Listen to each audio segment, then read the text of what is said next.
Bienvenue dans cette formation sur les tableaux croisés dynamiques dans Excel. Je vous propose de réaliser un tableau croisé dynamique à partir de cette liste. Pour insérer un tableau croisé dynamique, vous vous positionnez à l'intérieur de la liste où vous voulez.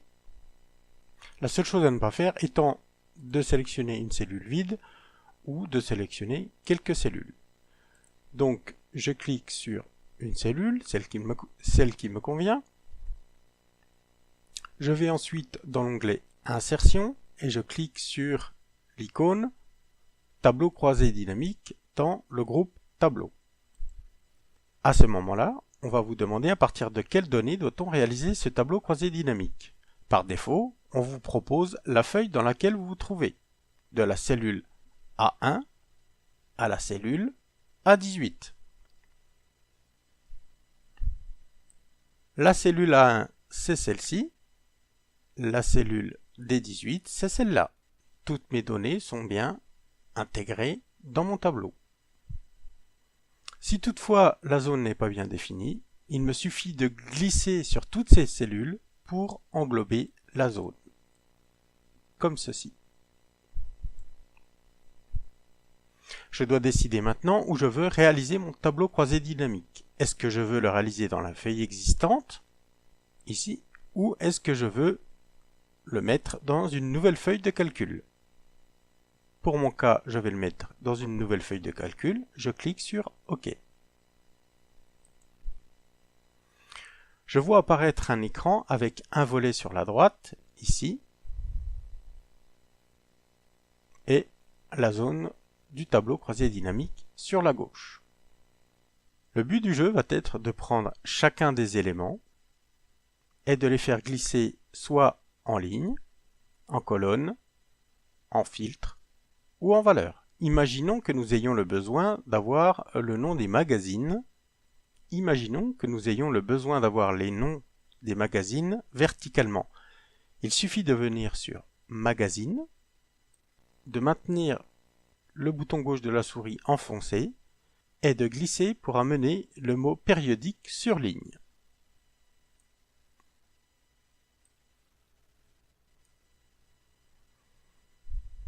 Automatiquement, je vois apparaître tous mes périodiques verticalement. Maintenant, je souhaiterais avoir en colonne les dates de vente. Pour cela, je vais sélectionner date, je clique, je le fais glisser dans étiquette de colonne. Je vois apparaître maintenant toutes les dates. Maintenant, à l'intersection de chaque date de chaque périodique, j'aimerais voir le nombre de périodiques vendus. Pour cela, je prends la colonne nombre, je la fais glisser dans valeur.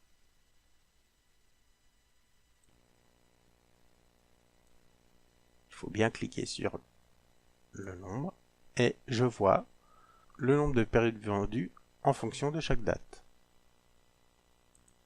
Nous avons donc créé notre premier tableau croisé dynamique. Maintenant, j'aurais bien aimé mettre les régions au lieu des dates. Eh bien, c'est très simple. Je clique sur date, je le fais glisser hors de mon étiquette de colonne. Je vais sélectionner région et je le remplace. Maintenant, j'ai le tableau présenté avec verticalement les magazines et horizontalement les régions. Si je prends région et que je le fais glisser sous magazine, j'ai en colonne maintenant le nom, les magazines, avec en dessous les régions concernées. Si je veux l'inverse, il suffit de déplacer région au-dessus de magazine et on a maintenant par région le nombre de magazines.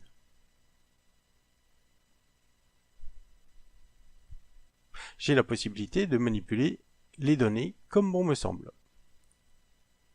Imaginons maintenant que je souhaite ne voir que certaines régions.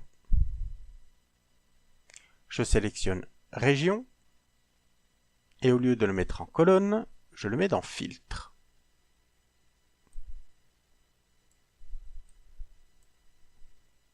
Je vois maintenant apparaître cette ligne région avec tous. En cliquant sur la petite flèche ici, je coche sélectionner plusieurs éléments et je peux, à tout loisir, sélectionner ou désélectionner des régions. Je ne souhaite garder que Île-de-France, je clique sur OK et maintenant j'ai le résultat des ventes de magazines uniquement pour l'Île-de-France. Le petit entonnoir ici m'indique que les données ont été filtrées. Maintenant, si je veux à nouveau tout voir, il me suffit de cocher tous. Et tout réapparaît. Maintenant, si je prends les régions, et que je les remplace par les dates dans colonne.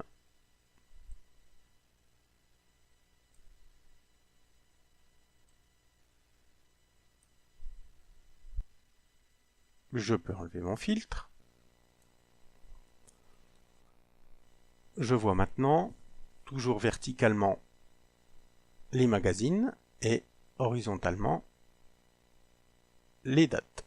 Si je souhaite regrouper ces dates, Excel permet cette opération. Il suffit pour cela de cliquer droit sur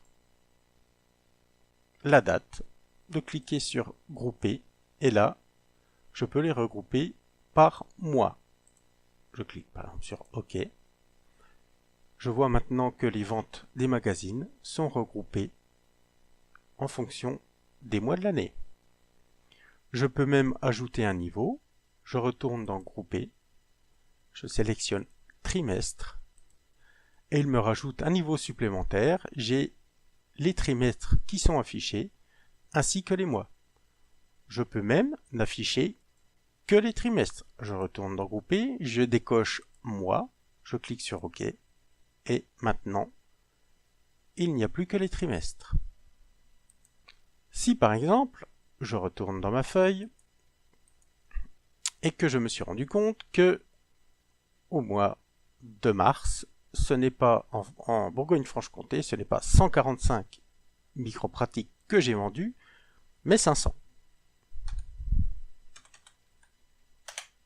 Si je change ma valeur et que je retourne dans ma feuille, les valeurs n'ont pas changé.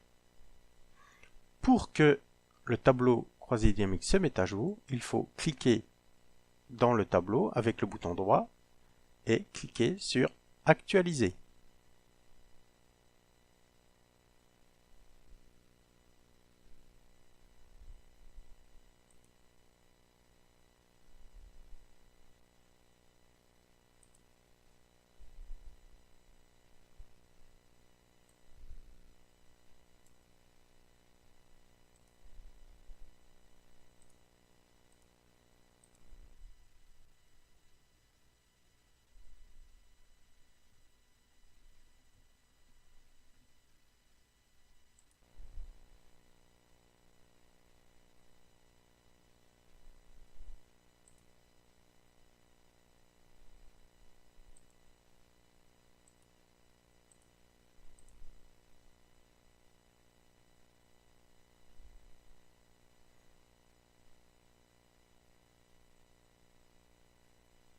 En rajoutant mon filtre Bourgogne-Franche-Comté, je constate que micropratique pour le trimestre 1, le nombre a été augmenté et passé à 500.